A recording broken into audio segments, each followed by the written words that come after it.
नमस्ते विद्यार्थी मित्रांनो, video number 3 दिवस तिसरा. या व्हिडिओमध्ये आपण मराठी व्याकरण आणि जो पाठ आहे तो आहे विभक्ती प्रयोग. मराठी व्याकरणाचे सर्वात महत्त्वाचे अंग. पहिला व्हिडिओ आपण संधी बघितला, दुसरा व्हिडिओ आपण समास आणि त्याचे प्रकार बघितले. या व्हिडिओमध्ये आपण बघणार आहोत विभक्ती प्रयोग. बाकीच्या व्हिडिओची लिंक्स तुम्हाला डिस्क्रिप्शनमध्ये आणि प्लेलिस्ट सुद्धा तुम्ही जॉईन करू शकता. तर हा सर्वात महत्त्वाचा स्पर्धा परीक्षेमधील हा अनिवार्य असा टॉपिक आहे. याचा अभ्याससुद्धा कंपल्सरी पाहिजे. या प्रेझेंटेशनमध्ये आपण पाहणार आहोत की विभक्ती म्हणजे काय, तिचे विविध प्रकार कोणते आणि वाक्यातील त्याचे महत्त्व जे सविस्तरपणे आहेत ते आपण पाहणार आहोत. सुरू करूया. आजच्या या सत्राचे उद्दिष्ट काय, तर विभक्तीची आपण ओळख पाहूया. विभक्ती म्हणजे काय, ती वाक्यात काय भूमिका किंवा काय महत्त्व आहे तिचे. त्यानंतर सप्तविभक्तींचा अभ्यास आपण पाहणार आहोत. मराठीतील 7ही विभक्तीचे प्रकार आणि प्रत्येक विभक्तीची आपण उदाहरणे सुद्धा पाहणार आहोत. त्याचबरोबर शेवटपर्यंत व्हिडिओ जर पाहिला तर तुम्हाला PDF सुद्धा मिळणार आहे जास्तीत जास्त सराव करण्यासाठी. परीक्षेच्या दृष्टिकोनातून जे महत्त्व आहे ते आपण प्रश्नसुद्धा या व्हिडिओमध्ये काही डिस्कस करू. बाकीचे तुम्हाला होमवर्कसाठी PDF सुद्धा मिळणार आहे. त्यानंतर विभक्ती म्हणजे काय, मेन टॉपिकवरती येतो आपण.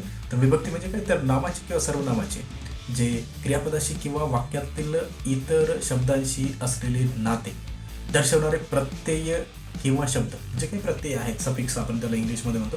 तर हे प्रत्यय लागल्यामुळे शब्दाचे रूप बदलते. याला आपण काय म्हणतो, एक विशिष्ट अर्थ प्राप्त होतो आणि यालाच आपण विभक्ती असं म्हणतो. सोप्या भाषेत सांगायचं झालंच तर वाक्यातील शब्दांना एकमेकांशी जोडणारा एक महत्त्वाचा दुवा, कनेक्टिंग लिंक्स म्हणजे आपण काय म्हणतो, विभक्ती म्हणतो. उदाहरणार्थ राम हा शब्द जर पाहिला आपण तर याला आपण ने जर प्रत्यय लावला, रामांनी हा शब्द तयार होतोय आणि रामाने पत्र लिहिली. या वाक्यात राम हा कर्ता आणि ने याला प्रत्यय लावला आपण. या पद्धतीने आपण विभक्ती निर्माण केलेली. तर आपण थोडंसं पुढं मराठीतील सप्तविभक्ती आणि त्यांचे कार्य काय, तर नंबर 1 जो आहे प्रथमा.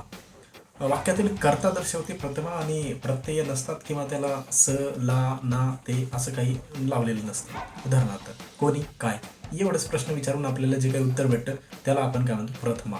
जसं की रामाला कोण आला, राम.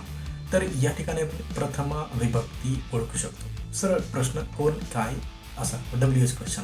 त्यानंतर द्वितीय वाक्यातील कर्म दर्शवते प्रत्यय, जसं की स ला ना ते एक वचन आणि अनेक वचन असेल तर स ला ना ते तेच आहे. प्रश्न जर आपण द्वितीयाला विचारला म्हणजे द्वितीय ओळखण्यासाठी शब्दाला किंवा त्या पर्टिक्युलर वर्ड्सला, तर कोणाला आणि काय जर विचारलं तर आपल्याला ही द्वितीय सेकंड जे काय आहे, जसं की कोणा रामाला, बरोबर. आपण एक प्रथम आहे आणि दुसरा जो आहे तो द्वितीय असा होतो, रामाला वगैरे. त्यानंतर तृतीय यामध्ये काय, तर साधन किंवा करण दर्शवते आणि प्रत्यय जे आहेत ने शी ही ए हे तुम्हाला लक्षात ठेवावं लागेल. अनेक वचनमध्ये तेच रिपीट होतात. तर प्रश्न विचारायचा आपल्याला शब्दाला की कोणामुळे, कोणासह किंवा कशाने. या पद्धतीचे प्रश्न जर आपण पाहिले तर उदाहरण आपल्याला रामामुळे, मुळे हा वापरलेला प्रत्यय आणि तृतीय तयार झालेली असेल ही विभक्ती.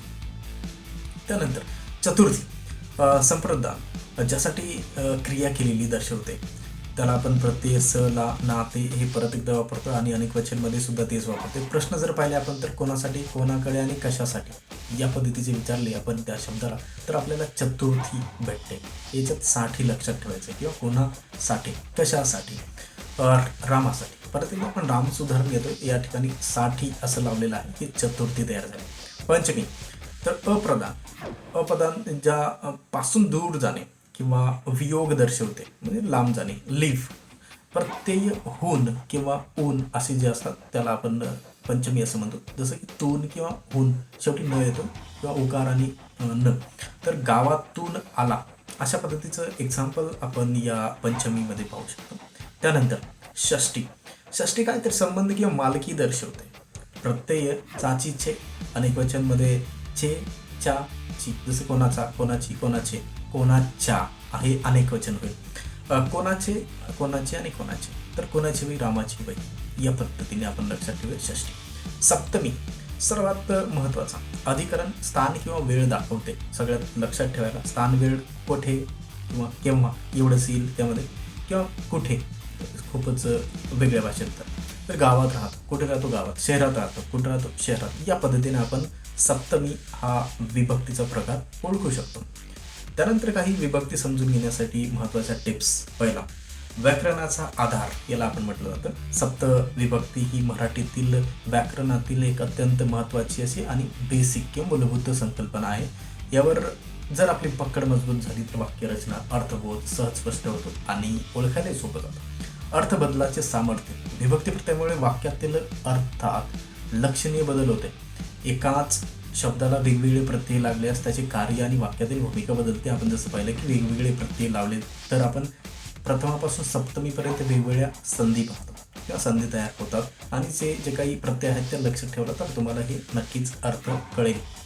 कार्यात्मक भूमिका काय आहे याची, तर ती भूमिका म्हणजे शब्दांना जोडत नाही तर शब्दांची वाक्यातील कार्यात्मक भूमिका कर्ता, कर्म आणि कर्ण इत्यादी देखील स्पष्ट होतात. फक्त जोडायचं काम नाही प्रत्यय, तर या भूमिका वेगवेगळ्या जे काही आहेत, कर्त्याच्या आहेत, कर्माच्या असतील किंवा क्रियापदाच्या आहेत, त्या स्पष्ट सुद्धा होतात आपल्याला या विभक्ती प्रकारांमुळे. त्यानंतर सरावासाठी काही प्रश्न. विभक्तीवर जर आपली पकड मजबूत असेल, या प्रत्ययांची जर आपण प्रॅक्टिस केली तर स्पर्धा परीक्षेत असे प्रश्न पटकन विचारून आपल्याला उत्तर सुद्धा लिहिता येईल. सरावासाठी काही प्रश्न पाहतोय आपण. रामाने पत्र लिहिले. रामाने या शब्दाची विभक्ती कोणती? तर याचं बघूया आपण. प्रथमा, द्वितीया, तृतीया आणि चतुर्थी. तर प्रश्न 2 मध्ये सूर्य पूर्वेकडे उगवतो. या वाक्यात पूर्वेकडे या शब्दाची विभक्ती कोणती? तर उत्तर बघूया आपण काय. तर नंबर 1 उत्तर तृतीया. का? तर इथे जे तृतीयामध्ये आपण बघतो विभक्तीमध्ये, तर कोणामुळे घडली किंवा कर्णाचे जे कार्य आहे बरोबर त्या पद्धतीने कोणामुळे, तर तृतीयामध्ये येतं. आणि लास्ट जे आहे ते कुठून उगवले सूर्य, तर तो सप्तमी. परत एकदा पाठीमागे जाऊन जर आपण बघितलं तर तुमच्या लक्षात येईल सप्तमी सूर्य कुठून उगवत आहे. आणि पाठीमागे जर गेलं तृतीयामध्ये तर कोणामुळे बरोबर किंवा कशाने, कोणासह, तर तृतीय येते. त्यानंतर स्पर्धा परीक्षांचे विभक्तीचे महत्त्व काय? परत एकदा थेट प्रश्न डायरेक्टली विचारले जातात. 1-2 थेट प्रश्न जसे की विभक्ती ओळखा या पद्धतीने शब्द दिलेले असतात. अप्लाइड प्रश्न काही विचारले तर व्याकरणाचे नियम वापरून वाक्यांची रचना किंवा अर्थ समजून घेणारे काही प्रश्न असू शकतात, तेही विचारले जाऊ शकतात. आणि लास्ट वन महत्त्वाचा टॉपिक हा स्कोरिंग टॉपिक का, हा मुद्दा आपल्या लक्षात घेणं गरजेचं आहे की जर सराव केला आपण तर पैकीच्यापैकी मार्क्स 2-3 मार्क्स 1-2 मार्क्स विचारले जातात, मिळतील सुद्धा. तर 100 डे कोर्स आपला जो आहे यातील हा 3रा व्हिडिओ. 4था व्हिडिओ पाहण्यासाठी चॅनलला सबस्क्राईब करा आणि बाकीचे व्हिडिओज लिंक्समध्ये डिस्क्रिप्शनमध्ये आहेत ते पाहून कनेक्ट व्हा. Study ball MH.